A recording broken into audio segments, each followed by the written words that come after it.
don't fiddle with cider. Just don't mess with it. Don't do something because somebody else does or because that's been recommended. Do things that really do allow you to make a better tasting cider at the end of the process. Don't do it because somebody's told you to do it.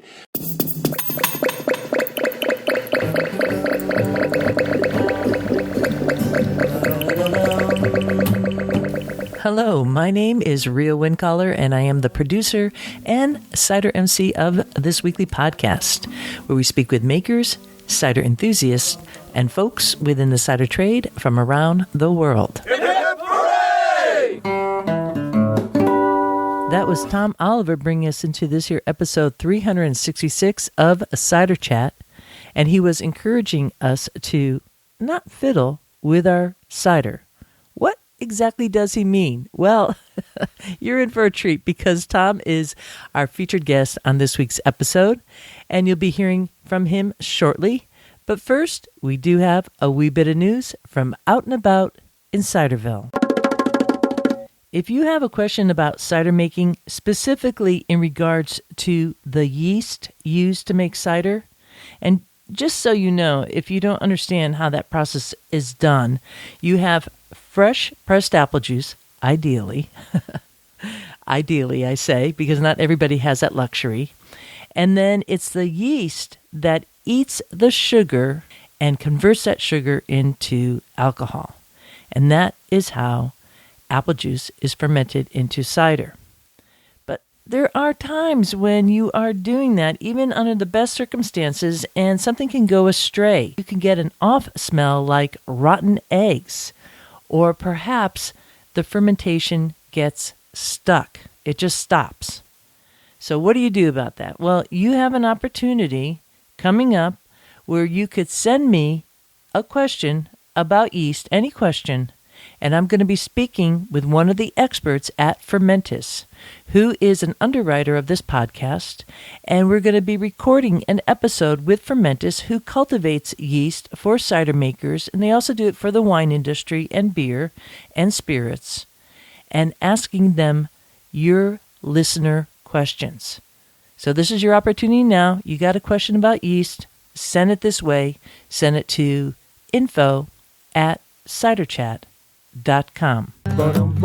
Last week we featured Richie Brady, who was speaking about a systematic approach to tasting cider. And I sure hope that you've been able to go to the Cider Chat YouTube channel and watch the video presentation all on the slides that he was presenting at CiderCon, because that will really bring you deeper into that topic. And if you dig cider and you want to be able to talk about it, it's really worth your while. I think he's doing an outstanding job on this and is really one of the only people I know speaking on this topic. And while you're there, I want to encourage you to subscribe to the Cider Chat YouTube channel. At the end of his podcast episode, I presented my take on the topic, and I kind of called that Ria's 2 cents, where I share with you a little bit about my thoughts on a particular topic. And I'm going to be speaking specifically about a posting that went up at the Cider Chat Facebook page this past week. So I got a couple thoughts about that, and I'll share you my 2 cents. So I hope you stick around for that.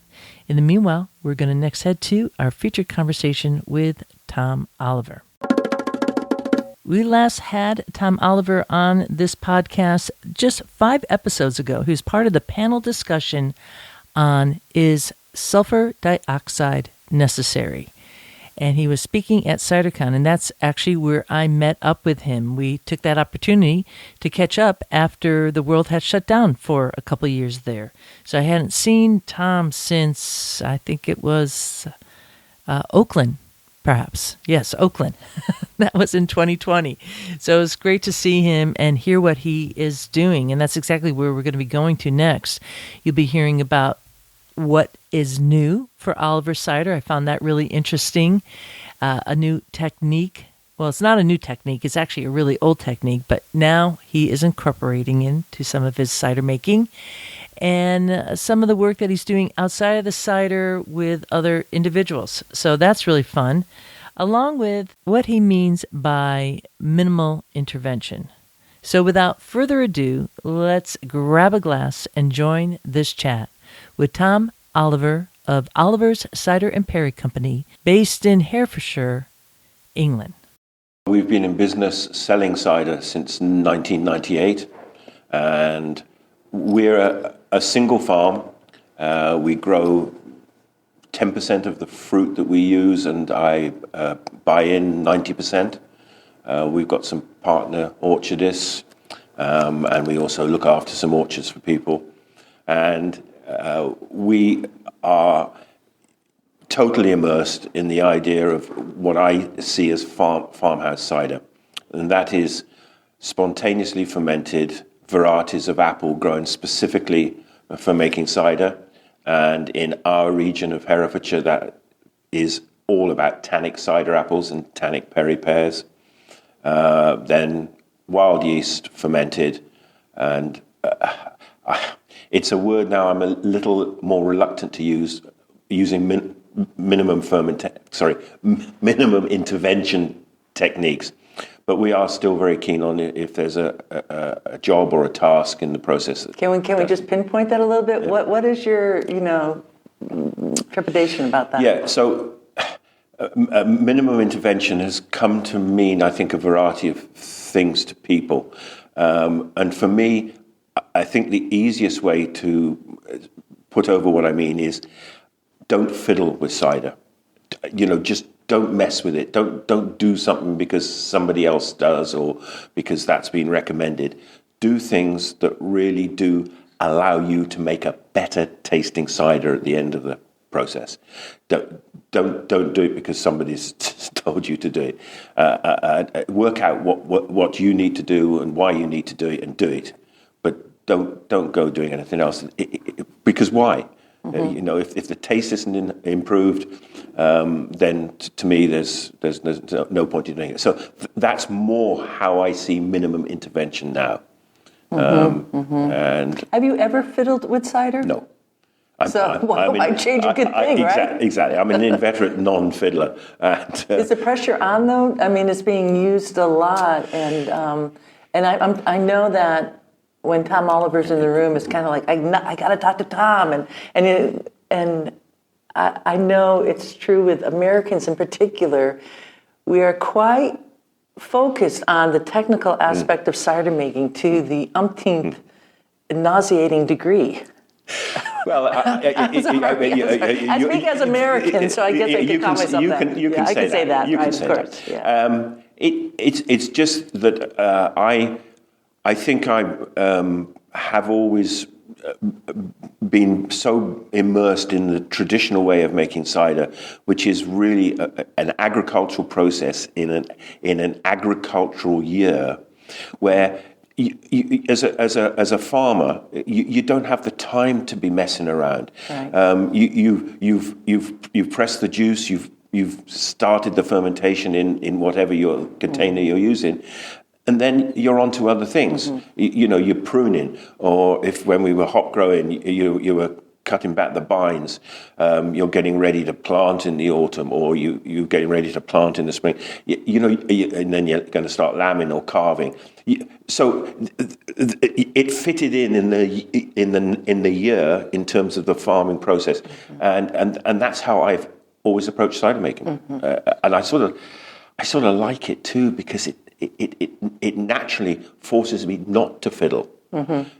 Now, if you've been paid to make cider for somebody in a facility, mm-hmm. and you go into work every day, it's going to be hard to tell the owner, well, Tom says, hands off, mm-hmm. and so I'm not going to touch this cider between mm-hmm. December and April. Right.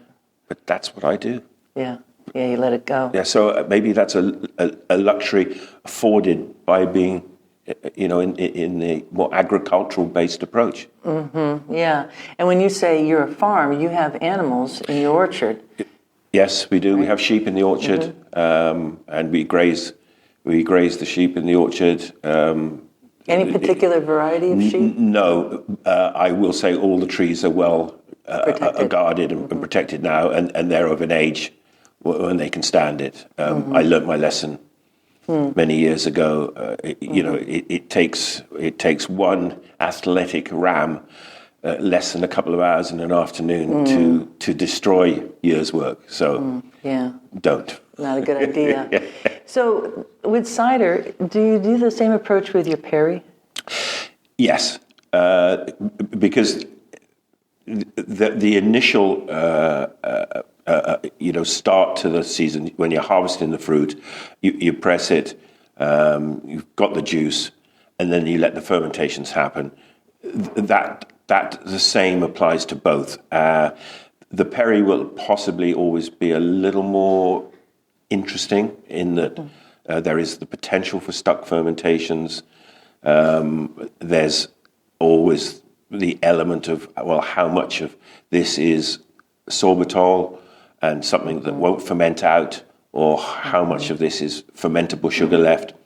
And in all honesty, I don't measure that. I just have a general feel for it after this length of time. So can I ask, if you say not touching it till April, but is there like dipping into the barrels and tasting along the way? Not at all. No. I suppose the only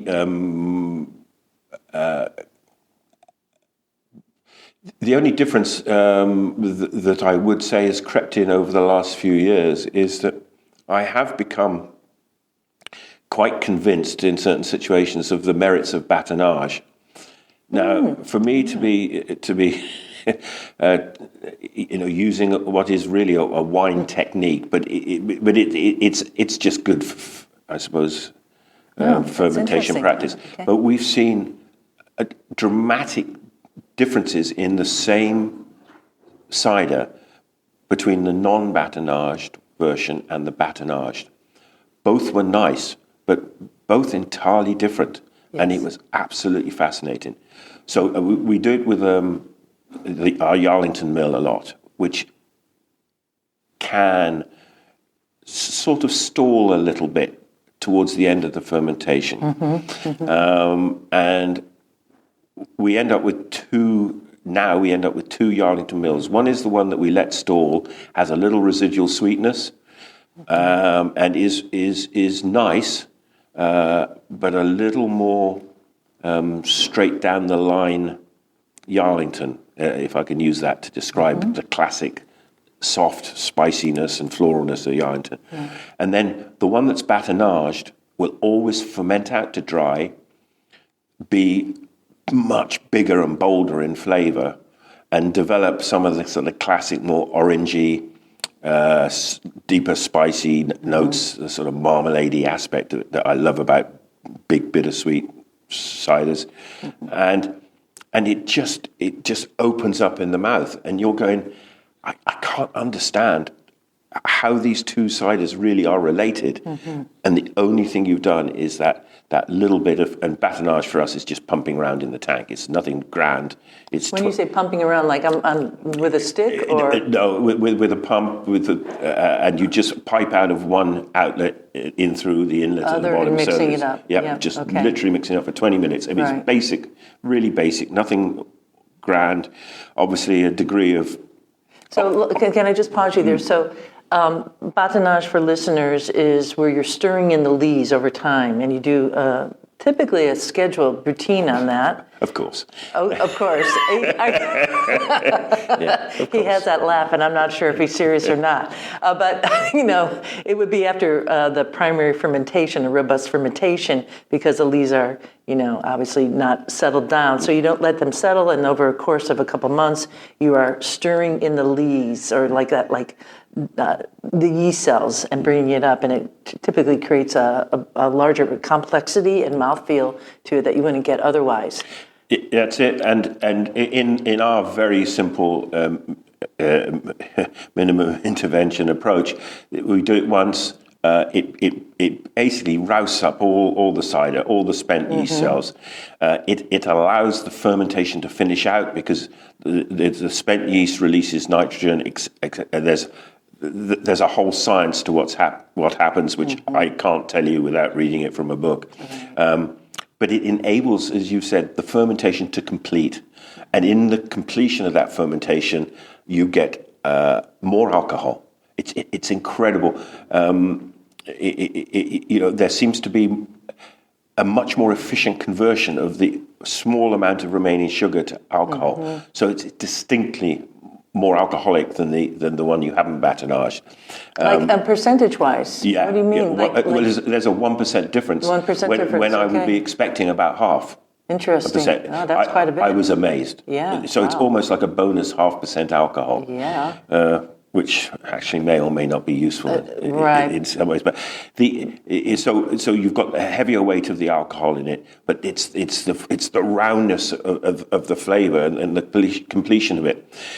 But the ultimate arbiter as to whether bâtonnage is good or not is that it when you're tasting and smelling something that's sort of not completed, there's all that element of non-completion on the nose and in the mouth, and the difference that makes is you suddenly realise you're talking about a finished cider now.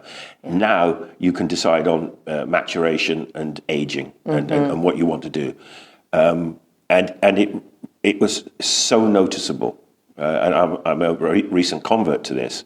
So noticeable about this that it is a technique now that we look to use, as I say, in Yarlington, I think especially because it's slow to finish in the spring. So you're not doing it with all your ciders? No. So some just don't need it. Some are like below a specific gravity of 1 already, and they're well into their malolactics or all the flavours are there anyway. Yeah. So I think like the advice there would be, because I've done bâtonnage myself and I've had the same experience, like it's certainly a wow factor. You really notice it. And so I would encourage cider makers to try it out and start from the taste of the cider, if you would agree, where you don't feel like it's completed, or you just know like there's something missing. Right, you just know in your brain connection. In the way that the totally non-scientific way in that we make cider, that's exactly how we judge it. And both Yarrick and me can taste a cider now, and we'll go. I think bâtonnage should work here. No, I don't think it'll work here.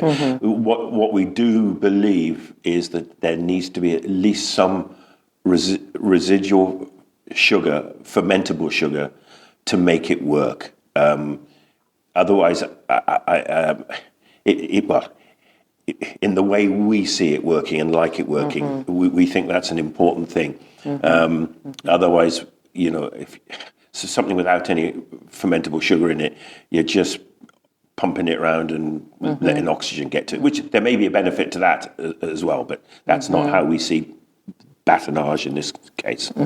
So just to get an idea of how you're pumping it, so we have a wooden barrel, it's on its side.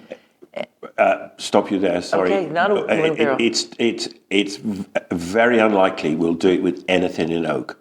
Okay. All right. Number of reasons. We've got... I find in oak, I'm looking for slightly different things. I'm not saying there wouldn't be a chance to apply it to barrels, but in essence, we don't look to perform this in barrels. Okay. We look to perform it in tank, because for one reason, you've got the ability, you've got at least two taps. It's a lot easier to do it in a tank, isn't it? Exactly. Yeah. Exactly, and that's important too. What else has been happening for you, in these past couple of years where we're all kind of able to hunker down a bit? Yeah. Well, if ever there was a reason to live in the countryside and have the absolute privilege of having a farm and be able to work on it, it came into its own. Obviously, in through COVID, we were allowed by the government allowed us to keep working. We were We were as part of agriculture, but also as a drinks maker. We were all given the thumbs up. So, in all honesty, we on a day-to-day basis, I saw no difference at all in the day-to-day way of working as we always had done.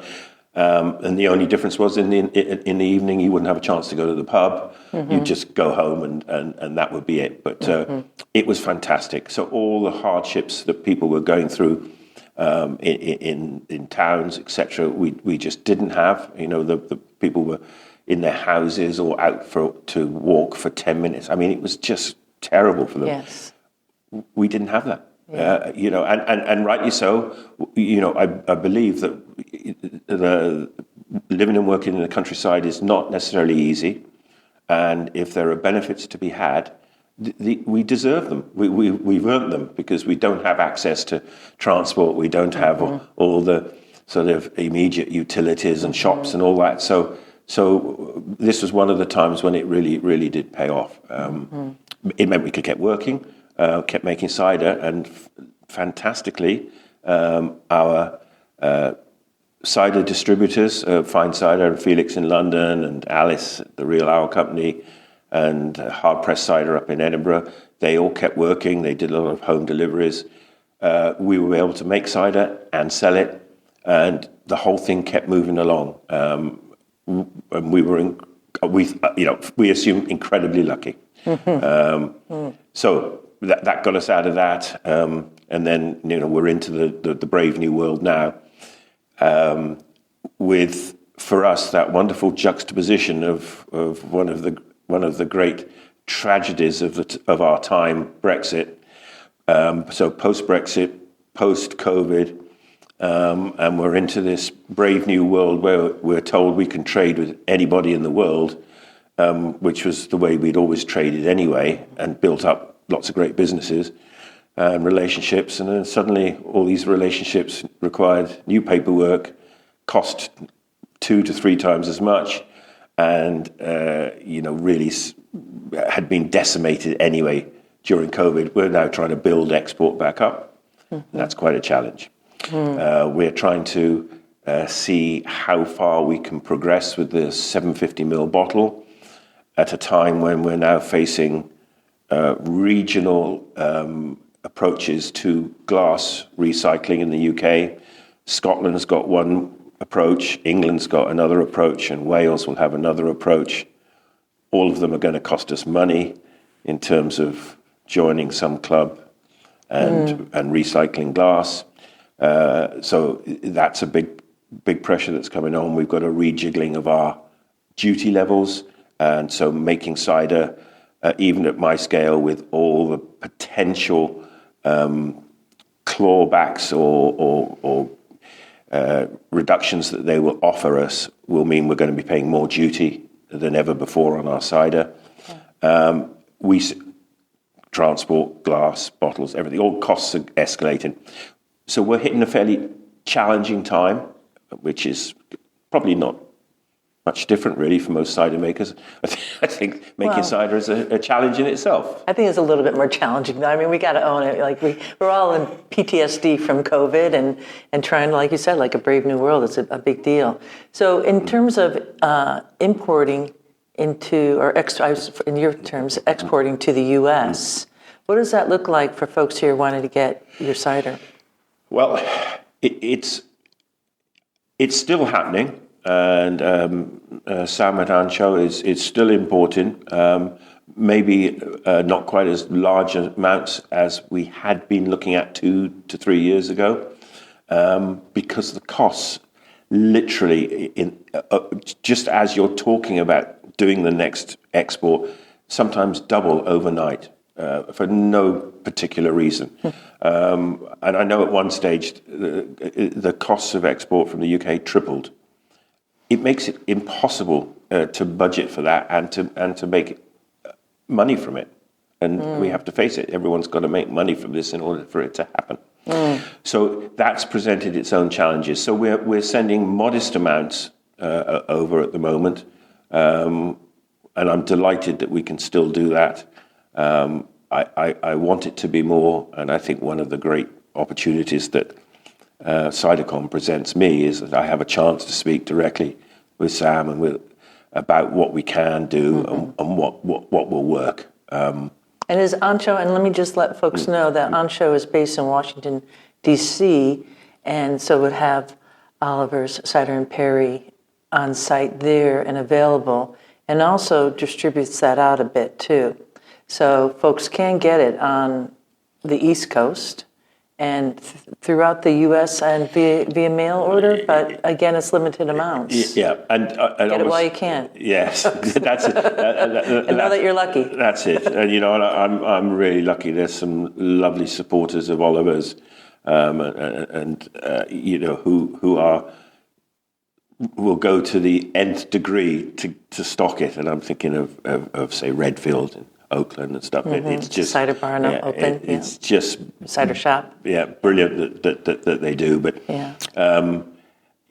it's one of the challenges, and I'm just keeping plugging away at it. Yeah. Well, we're kind of all in the same boat, so we have to help each other to keep it rolling forward.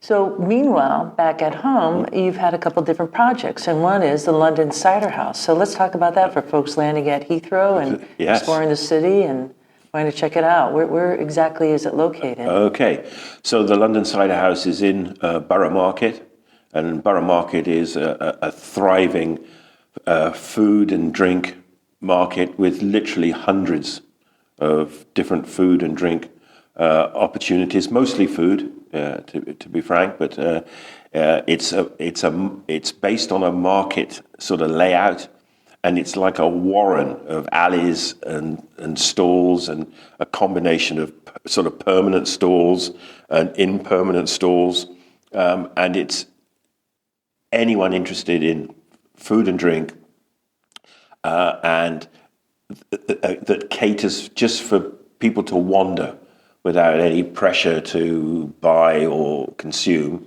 But, it's really tough when your nostrils are assailed with all the smells and you look at all the opportunities to try these different products that you won't be lulled into buying something. But it's a great visit. It's bustling on some days of the week, certainly Saturdays, Sundays, Fridays. Where is it located in the city? So, and I'm just going to give you a visual for those of us who are geographically challenged and don't get to London too often. We have that big Ferris wheel. Right. Okay. Right in the center. Yeah. So, well, it's south of the river, and down by the nearest tube is London Bridge, and so it's literally just south of the river by London Bridge tube station, and so it's sort of almost central and south. As you look at the bigger map of Greater London that. So the one side of the river is the north side, the other side is the south side. That's it. And it's get off at the London Tube stop. And London Bridge. Yeah. London Bridge, which is a beautiful location to get off. And then you could just walk about... You literally walk out of the station and you're looking at the market, Southwark Cathedral, and it's all there. It's... And in the middle of this warren is the London Cider House, and it's small. It's beautifully small. It's underneath the railway, as a lot of these markets and everything in London are. So you have the frequent clatter overhead of the railways, and that sort of adds to the challenges, stroke charms of the market. And we see the London Cider House as a lovely oasis there because we've got an interestingly shaped space, and it's like a sort of a small speakeasy at the back there. We have a back bar area, and you can go in there. There's stalls, and you can see all the bottles arranged around the wall. There's some very hopefully helpful information there to tell you what's on the flight today and a little bit about them. There's one map on the wall already of where our suppliers are in the UK, and then there's going to be a map of the world showing where a few of the suppliers we can get from around the world are. So it's not just UK ciders. It's not just UK. We are interested in obviously supporting cider everywhere. However, the realities of importing cider into the UK is a very costly enterprise, and it ends up, the cider on the shelves is frequently really quite expensive. But it can be done, and we are doing it when we can find people who are prepared to import. Okay. We are trying to support that. So we do have a small selection from around the world, which I think over time, I think will increase, but at the moment it is small. We have flights of 750ml bottles. We have a ever-changing, obviously, draft selection which caters for keg cider and bag-in-box cider as well, which is a very popular form of drinking cider in the UK. Still cider. I know the word "still" puts horror into the hearts of most people. Not me. I will tell you, not me. Not me. Not at all. It's something that obviously has been the way of cider in the UK, because that's the way all farmhouse cider comes out. It's a fully fermented, still dry cider until you do something to it, and that's something that is really quite familiar for draft cider drinkers. It's not so familiar in the bottled sense. So bottled still cider is still a work in progress, but in terms of draft, it's readily accepted, which is great. So we've got I forget how many. I think there's 8 that change all the time. Draft lines? For us. Nice. There's any also, food or food? A bit of cheese. We do some events and launches where we bring in cheese, but one of our agreements with the market is that we are solely cider. Liquid led, and basically cider led. Yeah. It's very interesting. I mean, obviously, you all have to work within the remits of where you are, and the market is very clear. If you do food, your rates will double. And so, we're sticking with cider for the time being.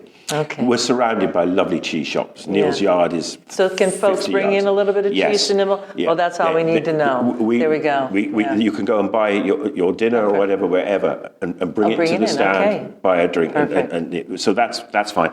Yeah. We also have spirits, so Borough Hill distillates. And that's fantastic. Somerset cider brandy, and we're not all about just alcohol. We are about the apple, so apple juices, cider slushes, and mulled cider. I mean, if you say to a lot of people in London, the London Cider House, they'll go mulled cider. They're renowned for it. And believe me, there's nothing better on, especially days like today at the market where it's bitter and cold. Mulled cider. Mulled cider is an absolute winner. So we've got a lot to appeal to everybody, because there's a lot of different people coming through, and we are obviously working on getting our staff are fantastic. James and Amy, they're receiving all the inputs from all of us to train them up and to give them the information they need to sell cider and to illustrate to people about what they're drinking and what's behind it. We're really excited. I think we've got a great opportunity to show that just a purely cider apple-led enterprise can really work in this situation. So we're really fired up by it. London, I mean, it's like a no-brainer to have a cider house in London for anybody who loves cider. You go to the UK because you really want to taste it, and Herefordshire and West Country is like a bit out to the east, so west. I'm sorry. Yeah, and we've got there's 4 of us who've joined teams on this.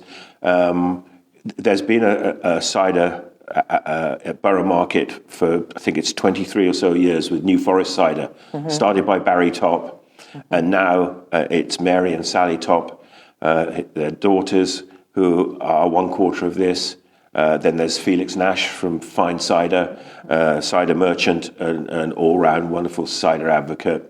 And then Ted Duane, who is a fabulous cider maker, Two Orchards is the name of his cidery. He also happens to be a bass player in Mumford and Sons. So where is he based out of? So he's down in Sussex. Okay. Yeah. And he's he's only released very small amounts so far, but we're looking forward to his new. He does sort of concentrates, I think, very heavily on bottle fermented cider, and we're eagerly anticipating his release this year. And then the fourth person is myself. So there's four people with lots of experience in cider, lots of different thoughts and ideas. It's an exciting prospect about what we can do, I hope, over the next few years. Very cool. Well, good luck with that. Thank you. Can't wait to visit. Now, let's switch gears a little bit and kind of talk about like the bigger cider world here a little. Because, you had that time, like all of us, to kind of hunker down and refocus and do all the paperwork that you need to do to continue to do, I'm sure.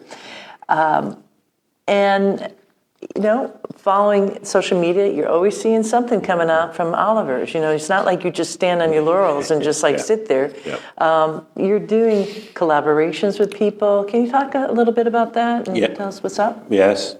I love the collaborative part of cider, not just in the making sense. It's what I've always loved about cider, being able to come to CiderCon, talking with people about it, sharing experiences, drinking different ciders, seeing what different challenges are and everything, and what apples work where and why, and things that appeal to you, things that don't appeal to you, all those things, and then trying to understand the bigger marketplace and everything and what fits in where.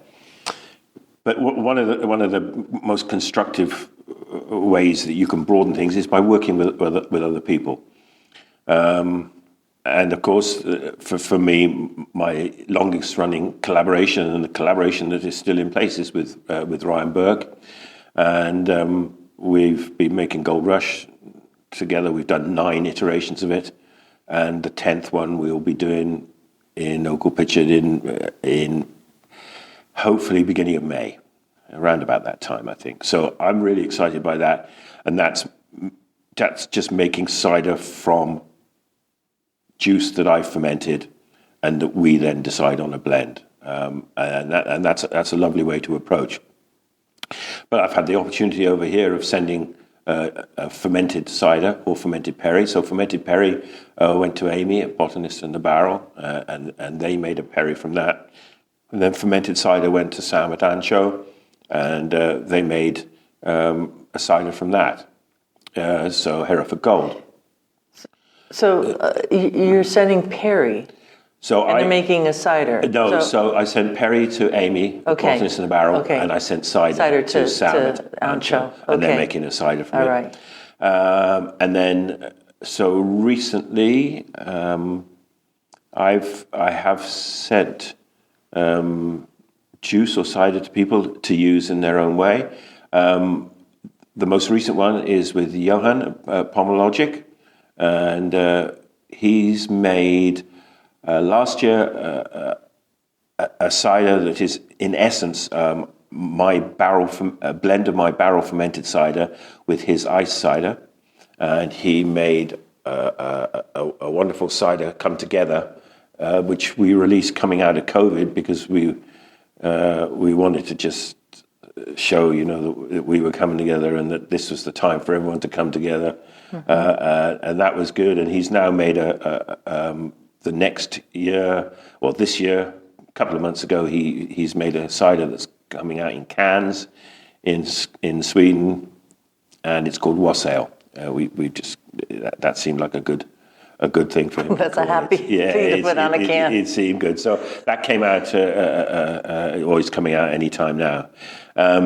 So I'm really enjoying that because we've found a way to bring together barrel aged cider, and which is a lot about what we're about, and his ice cider, which is a lot about what he's about too, and that's worked really well. And your barrels are all neutral barrels. Is that true? Yeah, well, for the most part? by the time they're on their second or third use, they're getting more neutral. Okay. I've actually got pretty fed up with reusing the remnants from the Scottish whiskey industry and all the big flavors that they impact. The smoke, the tar, the saline aspects, some of the more band-aidy aspects that you get from the oak. And I've now switched a lot to Irish whiskey barrels, which are much more neutral flavor profile, much harder to pinpoint exactly what's going on. And it's allowed us to go back to much more subtlety and nuance in the barrel fermented side. So we're using now old Scottish whiskey barrels and young Irish whiskey barrels, and I'm quite liking that ability to be more subtle with the impact of the barrel. So no new barrels. You don't work with new barrels at all. No, never have. Unlikely to. A couple of reasons really. One is cost, and two, with our type of cider, you've got to be pretty swift. If you put a cider in a new oak barrel, I wouldn't want to give it 24 hours probably. I genuinely don't feel that the qualities, having not really done it, I'm speaking through my... Well, you're going to have a little more intervention. Yeah. It goes against your creed. Yeah. You can't just put it... You're going to have to fiddle with it. That's it. You can't That's not what you're about. Put it in and leave it. You've got to put it in and then literally, I think, taste it every day to decide. Yeah. And I think the woody and oakiness of it is not the woody and oakiness that I'm actually looking for. Just because that's not how I see the cider. So yeah, I wouldn't. I would never use a virgin barrel. I don't think.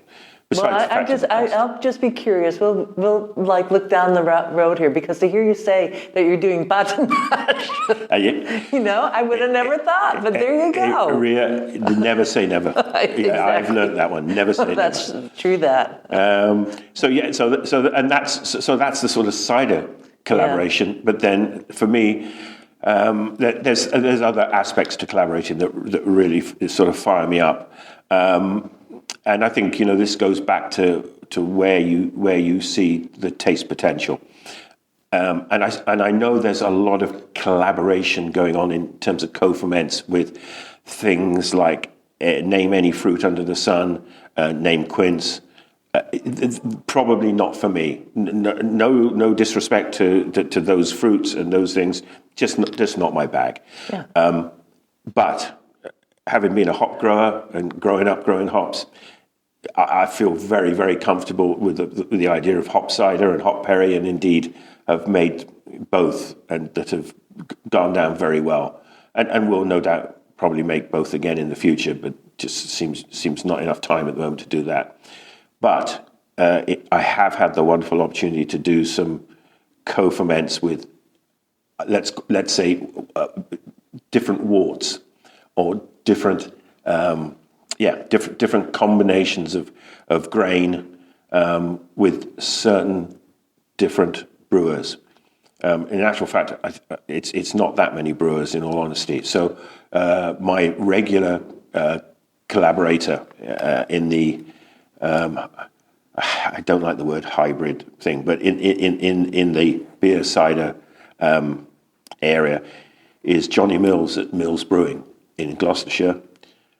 Johnny has, in a relatively short space of time, become, a lot of people have an immense regard for his beautiful touch on wild fermented beers that he does in Barclay down in southern Gloucestershire. He understands brewing. He can make just wonderful straightforward beers, bitters, pales, whatever. But he has this lovely touch in his cellar of doing spontaneously fermented ales. And him and me talked. We have a lot of admiration for lambic and all that lambic might mean to people, but certainly what it means to us in terms of taste. And we have successfully made, I think, somewhere in the region of about 12 collaborations now, where I offer 50% juice and he offers 50% wort, and we let them co-ferment in our old barrels. And some of them... So you're fermenting it on site at your place? Is that how it's working? Yeah, we could do both. Which it doesn't, in a way, it doesn't, to us, it just depends what we feel. Sure. It's the most important thing really is the choice of juice and wort. And what we do is we discuss a particular, maybe a flavor profile or an experience for the drinker in the mouth that we really like. So it could be like drinking a Gers is one thing, or it could be, what about something that has the same impression as a big, heavy barley wine, okay?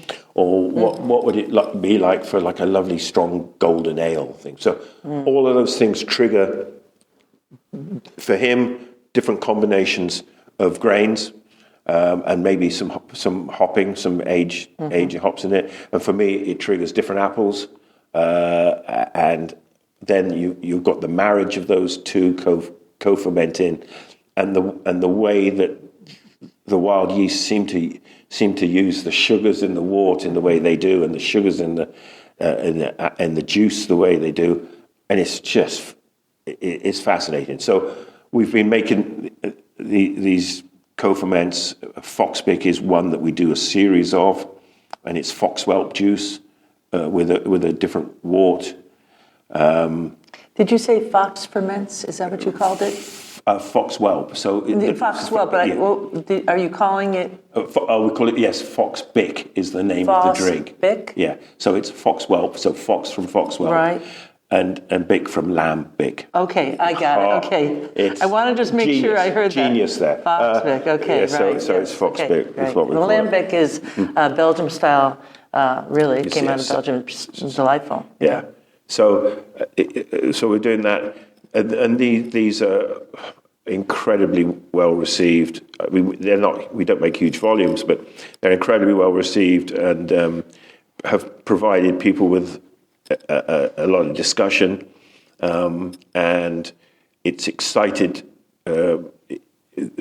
both brewers and the brewing writers and so forth, and it's a lovely sort of world that I think over here there's been a number of things that are called grafts. Which, so some people say, well, surely what you're doing is just a graft.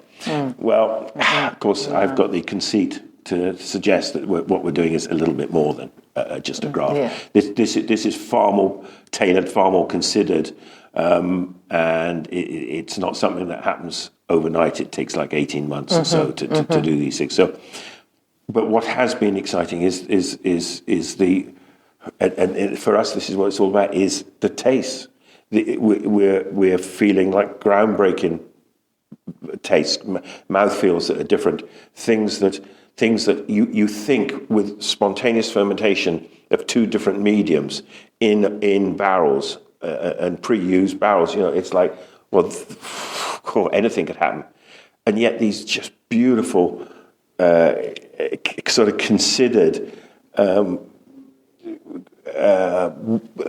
Beautifully integrated over time, drinks emerge, and you go, but this isn't like weird, or this is just like, whoa, smooth. So we're loving it. We're absolutely loving it. It's really exciting in terms of fermentation. It's exciting about people who would come to these and drink them from a beer background who wouldn't even give you the time of day for a cider suddenly go, good grief, actually the cider influences in this is what's got me.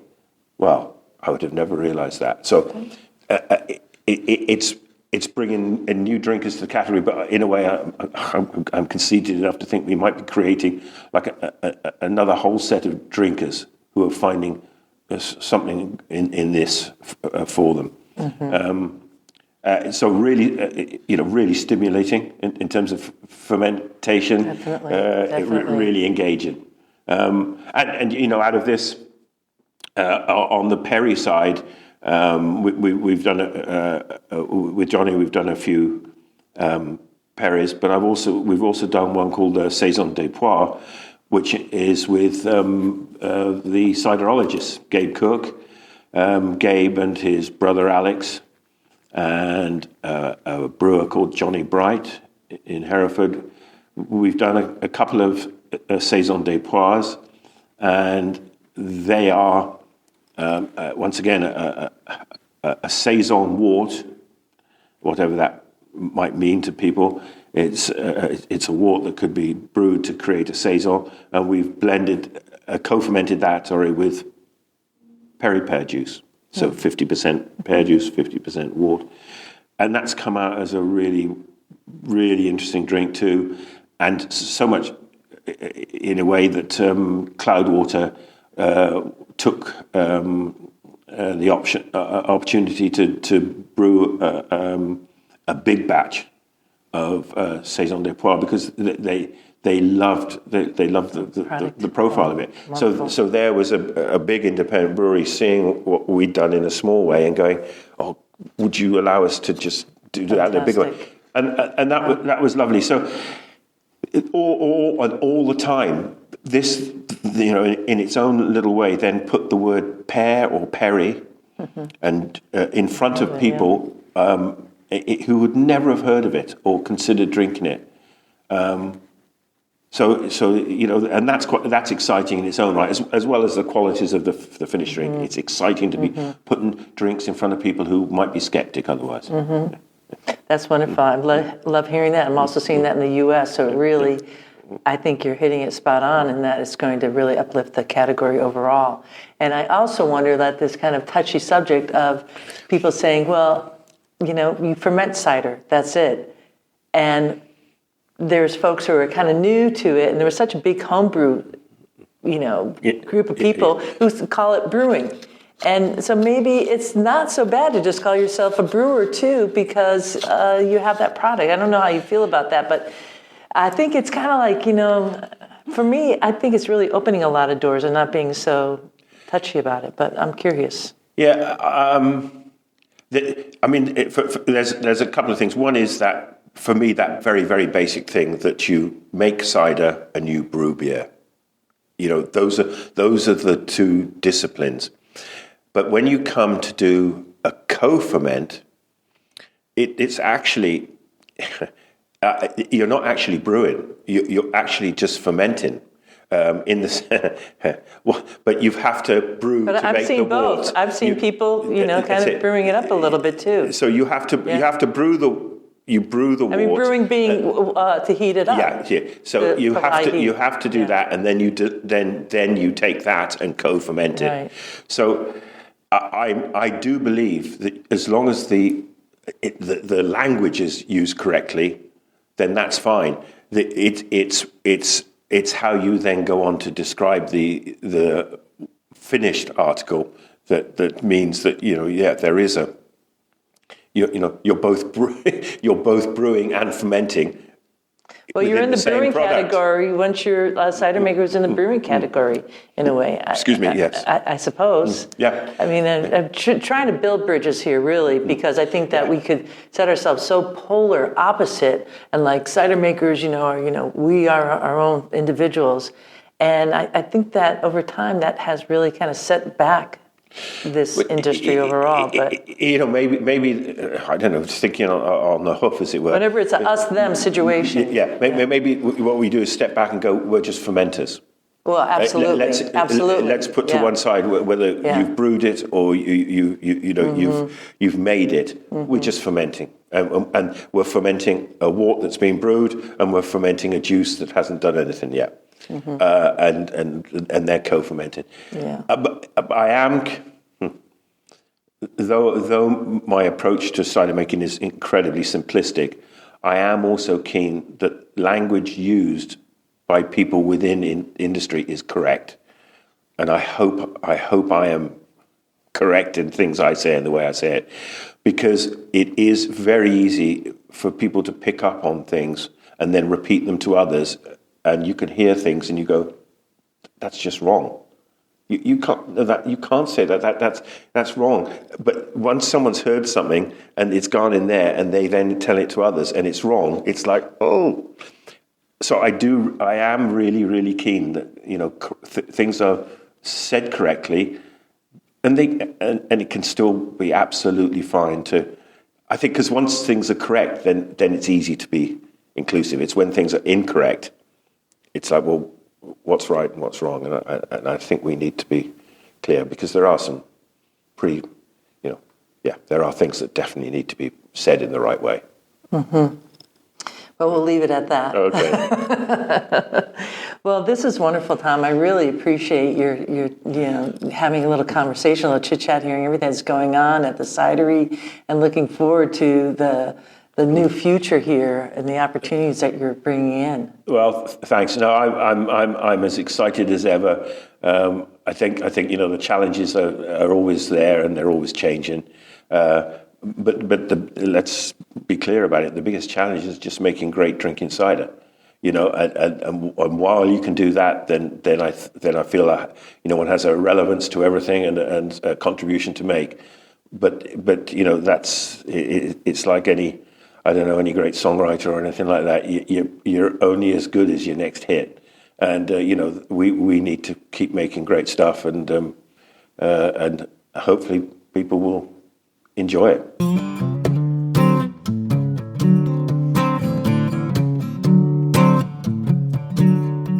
If you would like to learn more about bâtonnage and get a little bit of the detail on it, you could go to episode 233 titled Ask Ryan Quarantine Quad Series, and that was recorded with Ryan Monkman of Fieldbird Cider, who has been on this podcast many times. He's based up in Prince Edward County in Ontario, Canada. I'll have a link in the show notes to that episode with Ryan Monkman.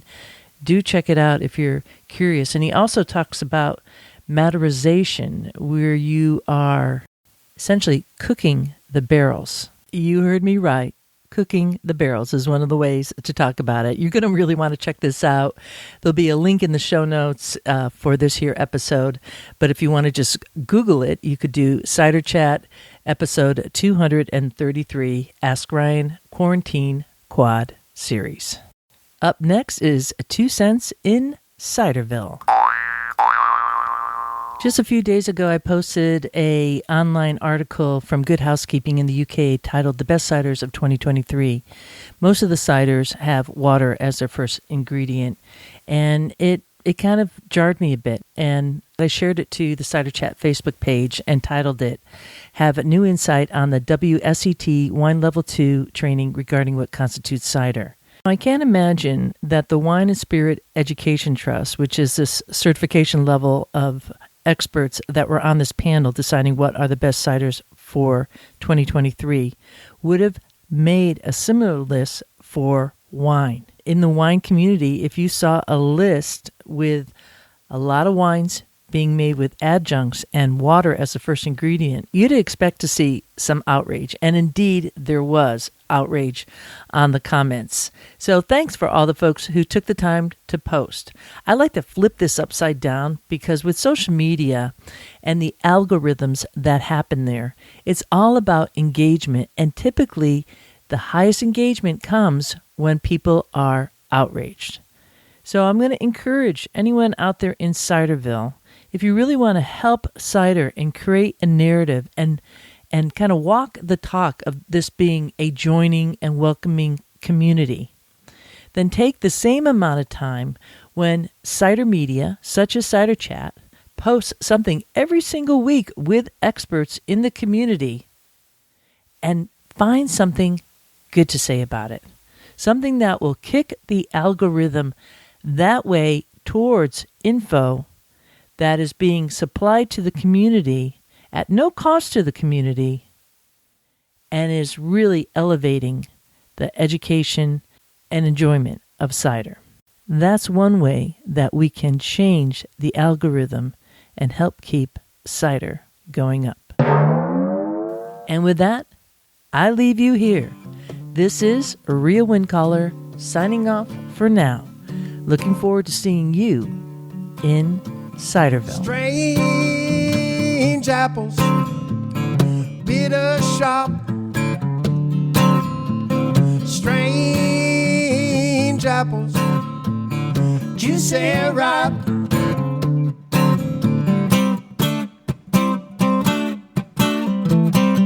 Bop, bop, bop, ba-da-doo-dee-da, bop, bop, bop, ba-da-doo-dee-da. Who wants a tannenbaum? I want a tannenbaum. Who wants to pull them down? I'm gonna pull them down. Hey, hey, hey, apples, bittersweet. Strange apples, hanging high. Got them strange apples. Forget the pie. Strange apples, squeeze them tight. Got them strange apples. Strange apples. Strange apples. Make them pop.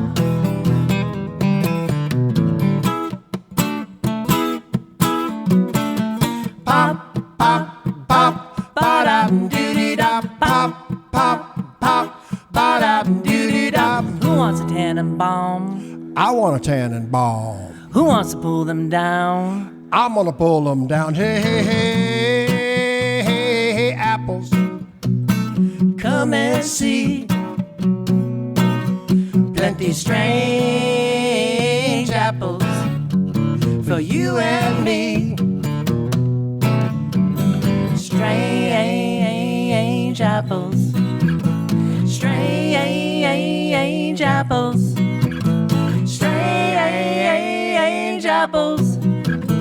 Make them pop. Pop, pop, pop. Ba-da-doo-doo-da. Pop, pop, pop. Ba-da-doo-dee-da. Pop, pop, pop. Ba-da-doo-dee-da. Pop, pop, pop. Pop, pop, pop, pop.